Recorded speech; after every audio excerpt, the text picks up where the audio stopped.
Okay, as you rightly stated, the Nigerian Senate 3 weeks ago reformed or put up some reforms to the Kama bill.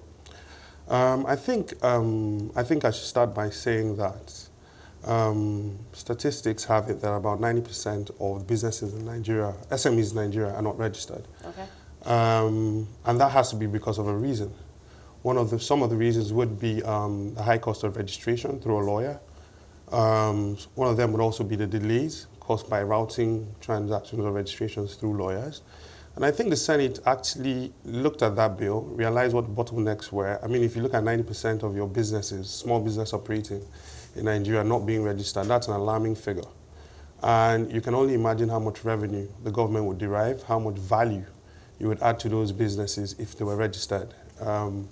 Also, if you get them into the pipeline, then you can also show them what they stand to gain by being registered in terms of being formalized, what the advantages of taxes and all of that are, or paying their taxes, or what they stand to gain by having a legal business. Okay. So there are certain transactions that they can access and all of that.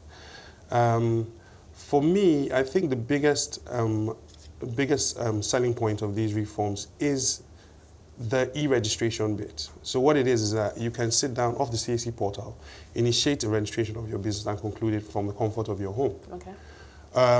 What they did was, as you've mentioned the reduction in the minimum share capital, or you mentioned the number of people that can start a business. Number of people who can start, so an individual can incorporate a company. Yeah. But I think one of the major selling points was there's something called the statutory declaration of compliance. Okay. It's a document that had to be signed off by a solicitor or a lawyer, and that made solicitors mandatory in the process. I don't know if you recall that last year, the first phase of the automation of business registration process was passed by the VP. That was sometime May last year, under the Ease of Doing Business initiative. And with that, the process was automated. You could actually reserve a name from the comfort of your home off the CAC portal, but you still had to route your transactions through a lawyer. With this, if it's passed, and I think it's important to also state that the bill is yet to be passed or signed into law by government or the executive arm of government. Once that happens and this is passed into law, you would be able to sit down. You don't have the same mandatory requirements of routing your transactions through a lawyer. If you wanted to go through a lawyer, that would be at your own expense and you understand what you're going through. Or you'd probably be paying them an advisory fee just to ensure that all the boxes are ticked, you know. But I think that's the biggest selling point. So it's going to reduce the delays, it's going to reduce the cost, and it's going to make the process seamless. You'll have more people coming in. You would have the barriers to entry for startups greatly reduced. I'm just thinking, in what ways do you expect that to revolutionize the entire SME space? If we have more of these guys, coming into the formal system, some of them aren't even subject to audits, according to, for some provisions of CAMA. So I'm thinking, how much more better would the lives of these SMEs be? You know, the honest truth, if you asked me, I would tell you that, if you're going to put it in this way, the birth of an SME should start with business registration. You cannot run your business, operate your business in your name and then get any kind of credibility. Let's even start with that. So you gain some kind of reputation by having your business registered. You become a legal entity. So you're recognized by certain firms. Some people will not even deal with you if you came, you sent me an email with your Yahoo address, for instance, or your Gmail address, right? And that is at its most basic form. Now, for you to ever, if you're thinking about growing, okay, so banks are in place to help grow businesses, provide, bank them, eventually avail them access to finance through loans. You can't take a loan if your business isn't registered. Many of these businesses have operated within this kind of system for years, and many of them, I want to believe that some of them might not even be aware of the benefits that this CAMA, some of the provisions of CAMA, will be to them. They just say, I've been doing this, I've been making money, 2-star, 3-star, and we've been doing okay for years. I'm not sure this is going to help me.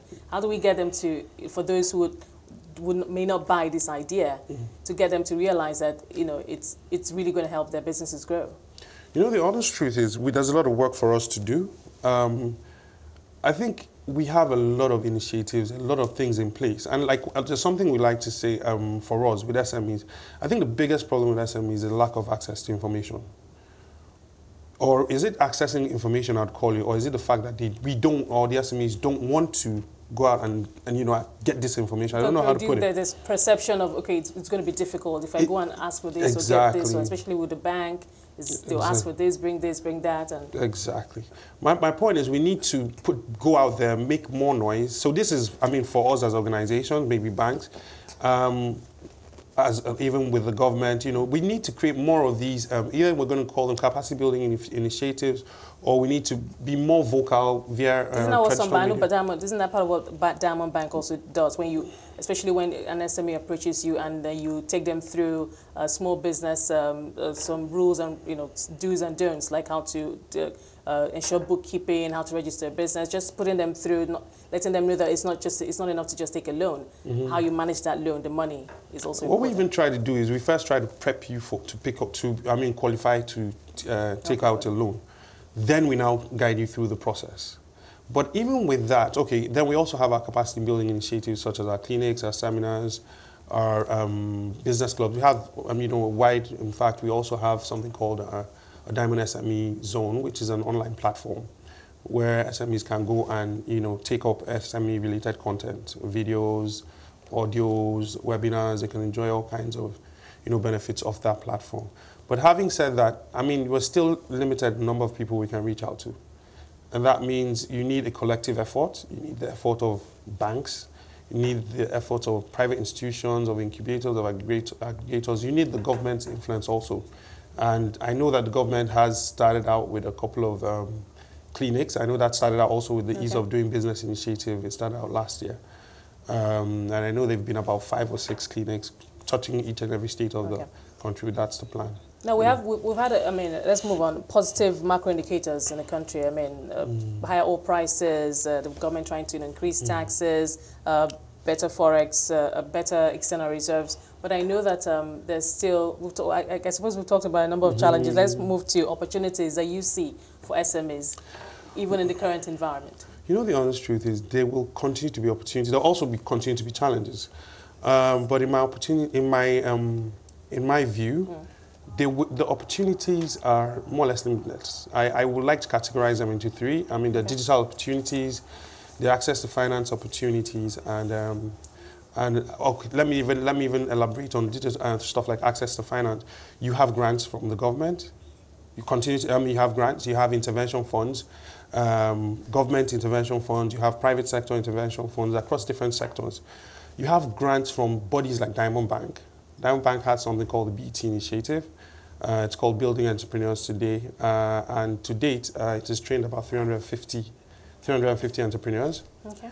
And issued grants to about, we're in the 7th season, so that's about 21 entrepreneurs, 3 million naira each. Oh, okay. Right. And there's several bodies like that who are issuing foundations and bodies that have several grants like that. So it means, and the criteria for entry are usually not too stringent. It will probably require you just putting up a 5-minute pitch or a 3-minute pitch on your proposition, and then you get shortlisted. The person with the brightest idea wins. Okay.